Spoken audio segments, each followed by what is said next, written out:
একের পর এক হামলা, গুম এবং খুনের মতো বর্বরতা দেশবাসীর চোখের সামনে দেখার পরেও সরকারি দলের বিভিন্ন নেতাকর্মীদের জনসম্মুখে এসে তা অস্বীকার করা অথবা তৃতীয় পক্ষের উপর দোষ চাপানোর ঘটনা যেন প্রতিদিনের রুটিন হয়ে দাঁড়িয়েছে। আগুন দাও দাও করে জ্বলছে, তখন আমি হেলিকপ্টারে করে পানি দিলাম।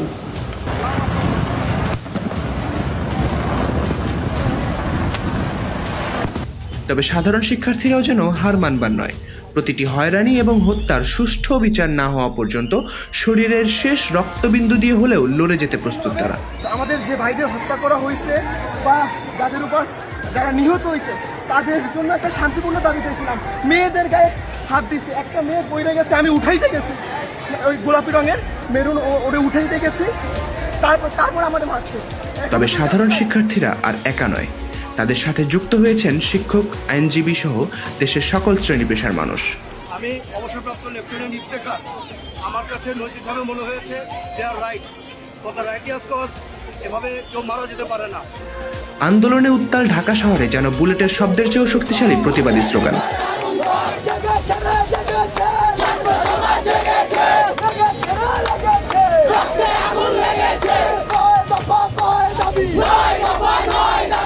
আজ সকল প্রতিবাদী কণ্ঠের দাবি করতে হবে ভয়হীন, ন্যায্য ও মানবিক মর্যাদার বাংলাদেশ। আন্দোলনের এ পর্যায়ে আজ হত্যা, সহিংসতা, গণগ্রেফতার ও হয়রানি বন্ধ এবং সকল হত্যাকাণ্ডের বিচারের দাবিতে নতুন কর্মসূচি ঘোষণা করেছে দৃশ্য মাধ্যম শিল্পী সমাজ। আজ বৃহস্পতিবার সকাল 11টায় মানিক মিয়া এভিনিউ জাতীয় সংসদ ভবনের সামনে এই সমাবেশ অনুষ্ঠিত হবে।